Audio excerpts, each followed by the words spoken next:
what's up guys, Benny here, and Warzone Season 3 has brought with it two brand new weapons to use in Warzone. The PPSH, which is a brand new SMG, which I'm sure you all know and love from previous Call of Duty games. And then we have the Swiss K31, which is a brand new sniper, which is designed to be the Black Ops Cold War Kar 98K. Now in this video, because one of the biggest questions that is always asked every single season when new weapons are added is, are the new guns meta? Now I've been using these an absolute ton already. I've maxed them up, I ranked them up so I know how they feel, how they play, if they're going to be strong in the meta, and I'm also going to give you some best class setups and loadouts that you can go ahead and use for yourself when you're unlocking and ranking up these guns. Now I'm going to start off with the PPSH 41. It's a full auto submachine gun, faster fire rate with a large bullet spread, reliable damage range with less control when firing. Now personally, I don't know what they're on about when it's saying less control when firing, because it's pretty easy to use, if I'm being honest. Now, for some reason, it's displaying as a Mach 10 in game. I have no idea why, but I went ahead and got the battle pass completely unlocked and got the loud pipe, which is a reactive camo PPSH. Now, I'm just going to clear all the attachments off so we can go through and talk through. Now, the one thing I would say is this is very hard hitting, high fire rate. It's got a very fast time to kill. And I think it's actually designed to replace the FAR, because earlier today as well, there has been a huge weapon nerf to like the FAR, the M16. And this is, I think, going to take the role, especially with the class setup that I'm going to show you, of the FAR. Now, you're going to have that groove suppressor, sound suppression, vertical recoil control, bullet velocity, effective damage range. And don't worry, I'm going to show you a load of gameplay so you can see how this thing works in game. It's an easy pick, right? Now, the barrel that you're going to want is the 15.7 task force. Now, the reason I've started going for this is the same reason with the FAR. That extra strafe speed, just being able to go left and right and kind of throw shots off and be really mobile, is going to help get you a lot of kills at close range. And that increase of recoil is barely noticeable, which you'll see in a second. The underbarrel, I go for the Spetsnaz grip for vertical and horizontal recoil control. Just, just make sure that I'm landing all my shots, because at the range that when you start getting to like 15 meters, the damage drop off isn't too high, but you're still going to need that extra control to be able to land your shots consistently. The ammo, I go for the 55 round drum. Nice and simple. You don't want anything else because you don't want to really penalize the weapon. You don't want to have a lower aim down sight time or reload quickness. It's the 55 rounds going to be enough, especially in trios and quads. So that's what I've personally gone for. And now the final attachment I go for is not the Raider stock. Now I've actually tried both these stocks, both the Spetsnaz PKM stock and the Raider stock, and you get a lot more aim firing movement speed with the PKM, which is so useful. So you kind of feel like you're on skates when you're moving around. It makes it a lot harder for people to hit you. And it's barely noticeable having that ADS firing move speed. So trust me, go for the PKM stock. It's the best one. And that is the PPSH 41 that I'm using right now. It's fully maxed out. And I've also been going ahead and using the Swiss K31, which once again is for some reason looking like a Tundra in game. And we've got the Roman standard, which is the tier 100 weapon. But if we go ahead and take this out, I haven't fully ranked this up, but it is unbelievably good. Just throw on a suppressor on there. You're going to want the 23.6 rapid fire barrel. It just means that you get more shots off so you can take more people out. It's just going to increase your kind of like damage output. Very important. That is actually the barrel that you're going to want on there. This is obviously going to get changed to the wrap suppressor when you get there.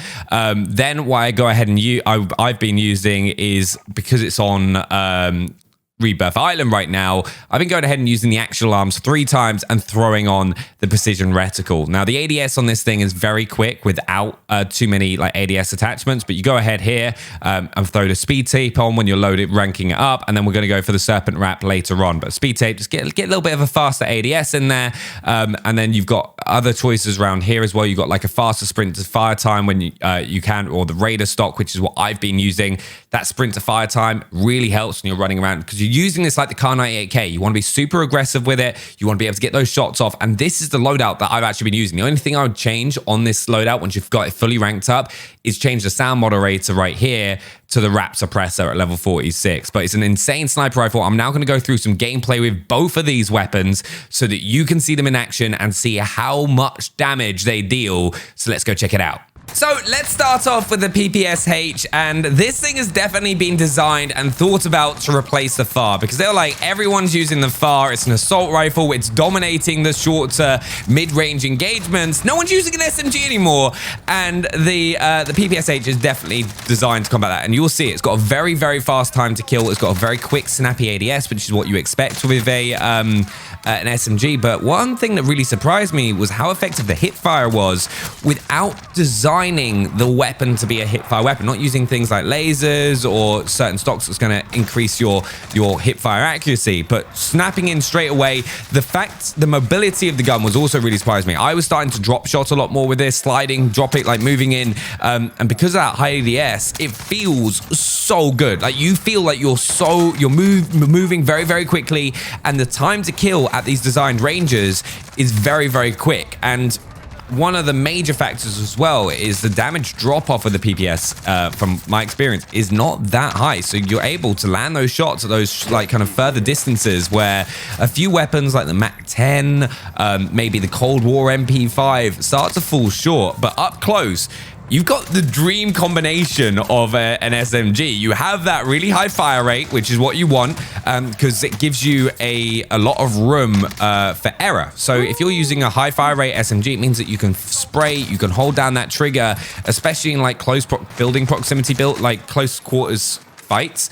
You want to be able to have the ability to like kind of pre-fire or react quickly, and those high fire rate weapons allow you to do that. Like it's one of the reasons that so many people don't like using low fire rate weapons in Warzone. If you have a look at like the Striker or the KSP, lower fire rate weapons, they're just never going to be in the meta because there's too large room for error. And if you miss a shot, your time to kill is just going to drastically drop very quickly. Which is where the PPSH isn't going to have that problem. And also, I have to say, I really, really like the reactive camo. I had to do it. I had to go get all the 100 tiers so I could rank up all the weapons quickly. Something I've done, like, soon as the season dropped, I was like, all right, let's get it so I can get the blueprints and have some attachments to kind of play with. And then playing on Rebirth Island, because obviously the new, or the old Verdansk map is not currently available in Warzone. So just hopped in, started using this as much as possible. I'd love to hear from you down in the comments what you think about the PPSH. But in a second, we're going to go check out the brand new sniper as well, which is so much fun to use. And also subscribe if you're new to the channel. But yeah, make sure to use this when you can. Okay, all right, we're going to kick off with the Swiss in style. Snipe someone out of the air, land on top of the tower. One person's not enough. Someone's guiding in, take him out, and then also a third person. Now, I'm not a good sniper. I always say this. I am someone that is not a great sniper. If I use a sniper, it's always been the Kar98K because it's an aggressive sniper. It complements aggressive gameplay where you're pushing enemy squads and you can get kills pretty quickly and just kind of snap on, pick the kill, and then push in with your SMG or assault rifle. And that is what the Swiss is designed to be. It is designed to be the Cold War Kar98K, because even though we got the news, like the big 20mm sniper the other week, it seemed a bit weird. There was back-to-back snipers. However, this is a very, very different sniper that was completely missing out of the Black Ops Cold War weaponry. We had like the Tundra, we had the Pellington, but none of them really fit that kind of in-between kind of like aggressive sniper that we had in Modern Warfare, the Kar98K, and it's what everyone used. Everyone uses the Kar98K. It's probably one of the most used weapons in Warzone, and this is a strong competitor. I actually think, from my time using it, and you can say what you think from the gameplay, but I was finding it quite easy to land shots using a 2 and 3 times scope. I'm playing on Rebirth, so I didn't want to throw on a full sniper scope, but it feels really good. I think that was one of the big things that they want to get across with a lot of their weapons, is the way that it feels and plays. You're going to get those one-shot headshot kills, which is very, very important, and it's just going to have higher mobility than like the other snipers in the Cold War arsenal, like the Tundra. And I really, really enjoyed using it. This is probably going to be a great combination. The 2 new weapons that have come into Warzone, the PPSH and then the Swiss K31, are like a perfect weapon combo. And it's what I was using while I was ranking up. Using the Swiss for those kind of like aggressive pushes, or when I'm holding down the top of the tower, and with a 3 times scope, that worked perfectly. I'll probably go for a little bit larger, probably the 4 times cross when I start using it in actual Verdansk. But this itself, you see it, I know it could have been such a great clip. 2 back-to-back back headshot and then do it. But there we have it, guys. The 2 brand new weapons going to Call of Duty Warzone in Season 3. Let me know what you think down in the comments below and smash the thumbs up button if you haven't already. I had an absolute blast using them and can't wait to use them in Verdansk. And I'll see you next time.